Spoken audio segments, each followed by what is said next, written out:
Good evening friends. আজকে আপনাদের কাছে আমি নিয়ে এসেছি একটি একদমই আলাদা টাইপের রেসিপি, ওলের রেসিপি।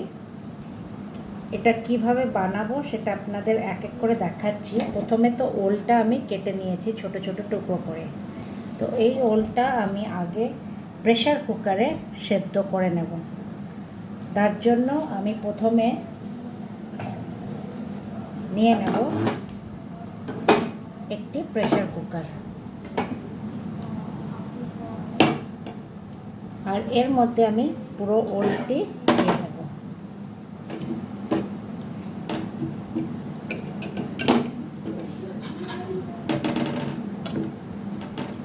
ওলটি আমি ভালো করে এর যে বাইরের চোকলাটা সেটা ফেলে দিয়ে আমি ভালো করে এটাকে ধুয়ে নিয়েছি।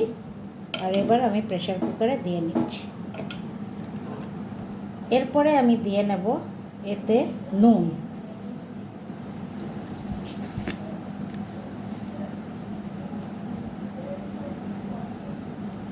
পরিমাণ মতন নুন দিয়ে নিয়েছি। আর এবার দিয়ে নেব জল। এতটাই জল দেবেন যাতে ওল ভালোভাবে সেদ্ধ হয়ে যায়।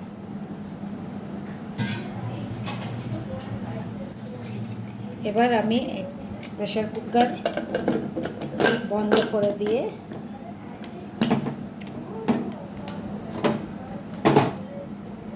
বসিয়ে দেব। আর এটি 3টে সিটি আমি হুইসেল যখন হবে তখন এটাকে বন্ধ করব। তাই আমি বসিয়ে দিচ্ছি। যতক্ষণে আমার ওল সেদ্ধ হচ্ছে আপনাদের আলাদা প্রিপারেশনটা দেখিয়ে নিচ্ছি। আমি নিয়ে নিয়েছি কিছু চিংড়ি মাছ।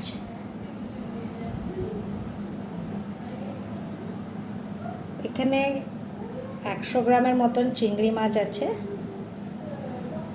মানে ছাড়ানো 100 গ্রাম।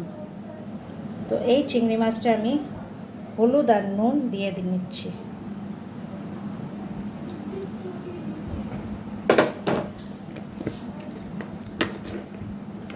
দিয়ে নিচ্ছি সামান্য হলুদ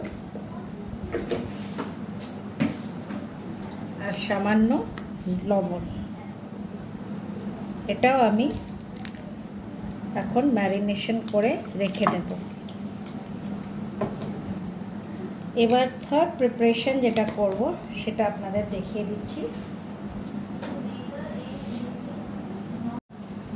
এবার একটি ননস্টিক ফ্রাইং প্যান আমি অন করে নিয়েছি। এই ননস্টিক ফ্রাইং প্যানে আমি দিয়ে নিচ্ছি শুকনো লঙ্কা 4-5টি। আর এটাকে আমি ড্রাই রোস্ট করে নেব শুকনো লঙ্কাকে। আর এর মধ্যে আমি দিয়ে নেব কয়েকটি রসুনের কোয়া, 10-12টি কোয়া আমি এবার ড্রাই রোস্ট করে নেব। আমার এই শুকনো লঙ্কা আর রসুন ড্রাই রোস্ট হয়ে গেছে। যখন আপনি লঙ্কার একটি ভাজা গন্ধ পাবেন তখন এটাকে আমি একটা মিক্সিতে ঢেলে নেব। আর ঠান্ডা হলে পরে এই মিক্সিতে আমি এটাকে ফার্স্টে গ্রাইন্ড করে নেব। এবার আবার আমি এই প্যানটি এবার গ্যাসে চড়িয়ে দেব। এবার এই ননস্টিক প্যানে সামান্য আমি সর্ষের তেল নেব। খুব বেশি আমার তেল লাগবে না।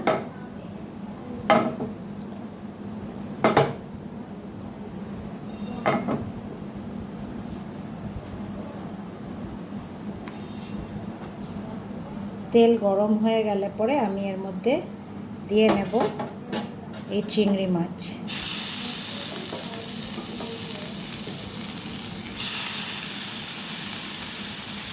আর এটাকে ভালো করে আমি ভেজে নেব।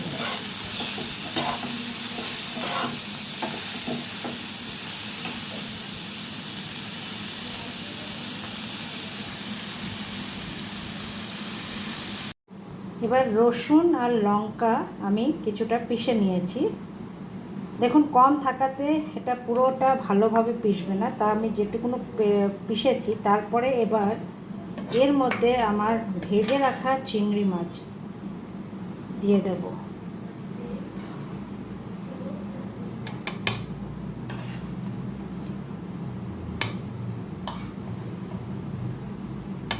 এখন দেখতে পাচ্ছেন ধোঁয়া বেরাচ্ছে। আমার ঠান্ডা হলে পরে এই চিংড়ি মাছ দিয়ে আমার এই মিক্সচারটা আবারও পিষে নেব।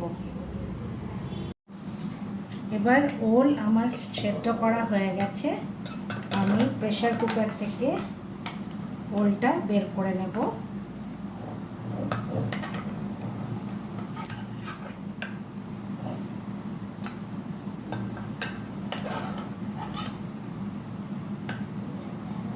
দেখুন এত সুন্দর সেদ্ধ হয়ে গেছে। আমি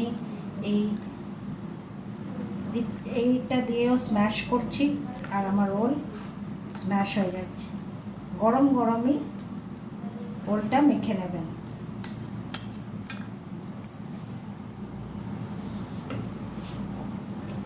পুরো ওলটা আমি বের করে দেব।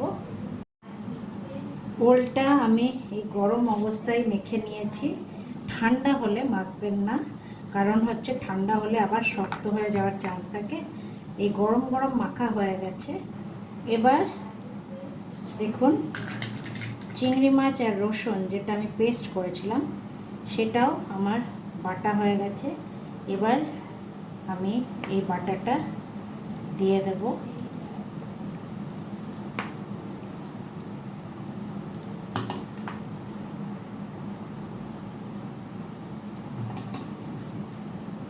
নুনটা একবার দেখে নেবেন, যদি মনে হয় যে নুন কম হয়েছে তাহলে সামান্য একটু নুন এর মধ্যে দিয়ে নেবেন।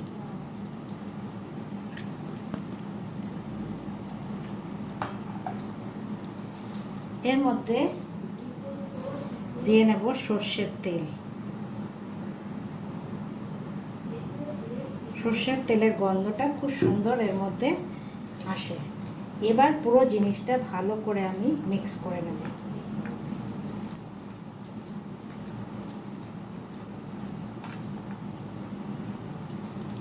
এই ভর্তাটা এত অপূর্ব গরম ভাতে খাওয়ার জন্য। যদি কোনোদিন না খেয়ে থাকেন একবার নিশ্চয়ই বানিয়ে খাবেন। দেখুন যে কি সুস্বাদু নয় রান্নাটি। আর এবার যদি আপনার মনে হয় যে আমি আরও একটু ঝাল খাবো, তাহলে আপনি কাঁচা লঙ্কা একটা এর মধ্যে ভালো করে মিক্স করে নেবেন, সেটাও কিন্তু খুব ভালো লাগে। এইভাবে পুরো জিনিসটা আমি মিক্স করে নেব।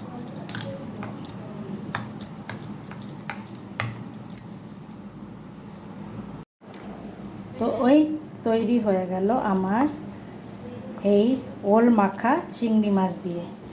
যদি এটা না খেয়ে থাকবেন একবার আমার কথা মতো অ্যাটলিস্ট বানিয়ে দেখুন, আর গরম ভাতে খাবেন, অপূর্ব এর স্বাদ। তো এই আমার তৈরি হয়ে গেল ওল মাখা। তো আশা করছি এই রেসিপিটি আপনাদের ভালো লেগে থাকবে। আর যদি ভালো লাগে আমার চ্যানেলটি অবশ্যই শেয়ার করবেন, লাইক করবেন আর শেয়ার অবশ্যই করবেন। So thank you friends and bye by.